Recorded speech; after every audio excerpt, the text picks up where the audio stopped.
Hit me, Pickles. Today I'm reading Justin Coolidge fanfiction and trying not to laugh. That's what I'm doing. And every time I laugh, I'm gonna take a shot.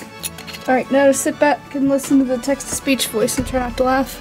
Once Galarian Articuno is about to orgasm, she rubs my face on her vagina until my face is over her female external urethral orifice so that when she orgasms, her female ejaculation squirts upon my face.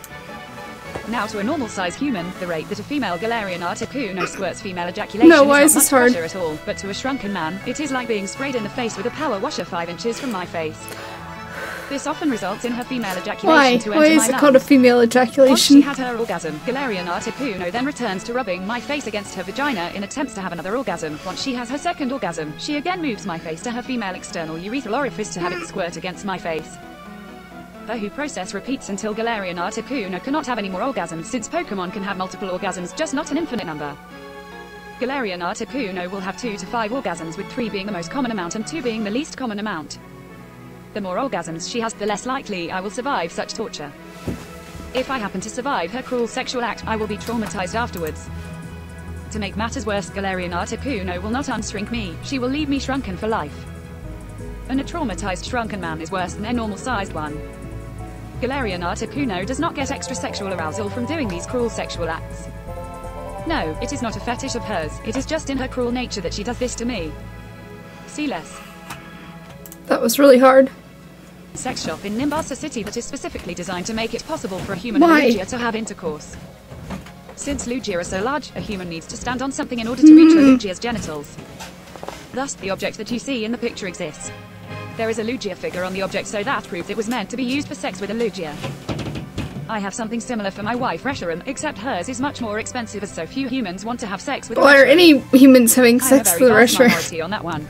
Oh shit, I kinda laughed. However, is very I guess common I'll for take a Pokemon shot now. sex. The object is specifically designed for a human and a Lugia to have sex. The manufacturers had female Lugia in mind when they designed it, but it works just as good for male Lugia. A human stands on the object in order to reach a Lugia's genitalia. The object has 2 parts. Separate the 2 parts and only stand on the big part, and one is high enough to lick a Lugia's genitalia. This is great for analingus with my Hasubando Lugia, or simply licking my Hasubando Lugia's butthole clean when his butthole needs cleaning. If you put the big piece on top of the little piece, it raises a human high enough to have sex with a Lugia. I like how you use that at the bottom. The 2 pieces lock together, so the 2 pieces coming apart during sex is non-existent. The fuck? Round 3. I love to ride my Moltres. Riding on the back of a legendary flying type Pokemon with fire flame wings, fire on her head, and a fiery tail is so exhilarating. It is a great way to bond with my bird. I do not burn from Moltres' fire because my friendship with Moltres is high. I met my Moltres in 1997. Why is it funny? I had no Pokemon of my own at the time, but I always liked to walk so in the woods where I bad. would see both wild Pokemon and Pokemon trainers alike. I always carried potions in my bag just in case I came across a trainer who was in a bind, so I could give them or their Pokemon a potion if they needed it. I was walking in the woods one warm June day when I heard Pokemon cries like if a Pokemon was in distress. It was coming from the other side of the bushes off to my right. I walked over to the bushes. I crouched down and peeked through the bushes, and I saw the most horrifying thing I ever saw happening. A trainer was ordering his Jolteon to zap his Moltres for punishment. Apparently, this trainer's Moltres lost a battle and had a history of losing battles, and this was how her trainer handled the situation whenever she lost. This is a cool story so far. Was losing battles. A Pokemon can't battle efficiently under such conditions. I had to do something. I couldn't just watch him treat his Moltres like that. But I had no Pokemon of my own, no way to teach him a lesson on how to treat Pokemon. If I ran up there, he could just order his Jolteon to zap me, ultimately killing me. I sat down so I could come up with a plan on how to deal with this mean trainer when all of a sudden, he ordered his Jolteon to use an even stronger electric type attack. This is a pretty long story. This caused Moltres to go skyward and fall back down. Moltres landed in my lap. I took some potions out of my bag and I healed the Moltres with a few potions. Moltres then looked at me with a look that said thank you. I could tell that the Moltres was better. Moltres then flew to her trainer and she attacked him until he could barely move. I continued on my walk knowing I did the right thing by helping the Moltres. Moltres then followed me for miles. I wasn't aware that Moltres was following me until some trainer told me, "Your Moltres seems to like you." Quite startled, I turned around and noticed Moltres was following me. I asked Moltres if she wanted me to take her home. She responded with much enthusiasm. She knew I would treat her better than her old trainer. And ever since, she stuck with me. I took my first flight on Moltres in December 1998. Pokemon are sentient creatures. The same goes for my Moltres. During flight, I can tell Moltres to go up, down, left, right, as well as how many degrees in the said direction.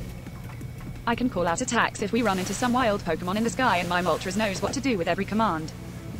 But what if I am hurt during a battle with wild Pokemon and I am too winded to give commands?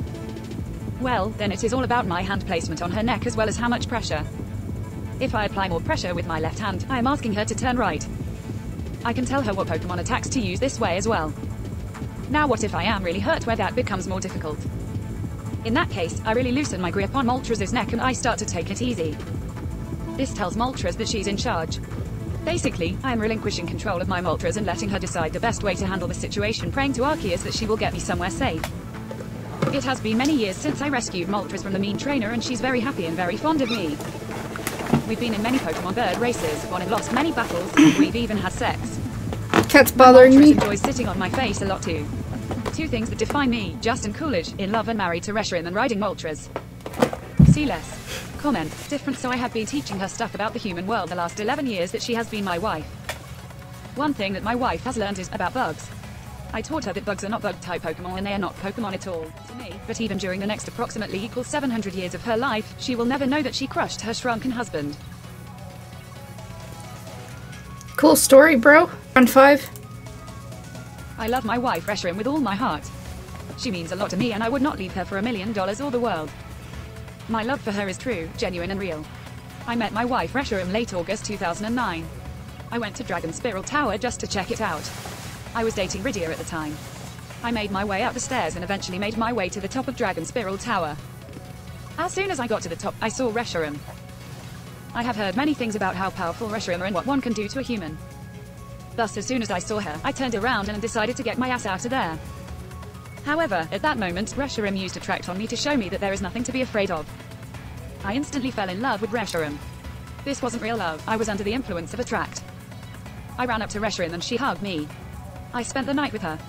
That night, I had sex with her and we cuddled. The next morning, I told Reshiram that I had to go home to my girlfriend.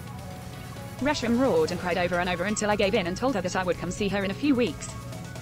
A few weeks later, I snuck out one night when Rydia and the rest of the RPG that I had at the time were sleeping and I visited Reshiram.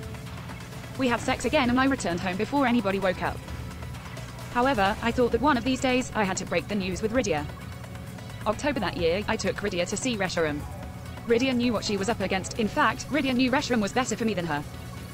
Rydia then told me that I am allowed to have a relationship with Reshiram and she will be right by my side, supporting us as a close best friend who I can still have sex with. March 7, 2010, I married Reshiram. A lot of people think that I only love Reshiram because I find her sexy, or all I want in the relationship is sex. That is beyond false. I feel real love for my wife, and that is a fact. Those who think that it's all about sex, if my marriage was all about sex, would I get emotional when my Pokemon Shield game says wife looks like it wants to be with you forever when I chat with my Reshiram named wife while camping? No. Would I get emotional when the game says wife looked at you and nodded in understanding during the fight against the champion if it were about sex? No. Both those times I felt a real connection. Furthermore, would I feel very secure when Reshiram follows me around in the DLC part of Pokemon Shield if my love was sex-based? No. Would I feel watched over and safe when Reshiram, my buddy Pokemon, is on my map when I am playing Pokemon Go if my marriage was sex-based? No. Would hugging my Reshiram plush while in bed help me sleep and make me feel comfortable if my marriage was about sex? No. All these things point to real love. My marriage to Reshiram is based on true love and not sex. It might have been sex in the beginning, but if so, it grew into something much bigger. Two things that define me: Justin Coolidge, in love and married to Reshiram and riding Moltres. I somehow didn't laugh. Alright, I gotta go, bye.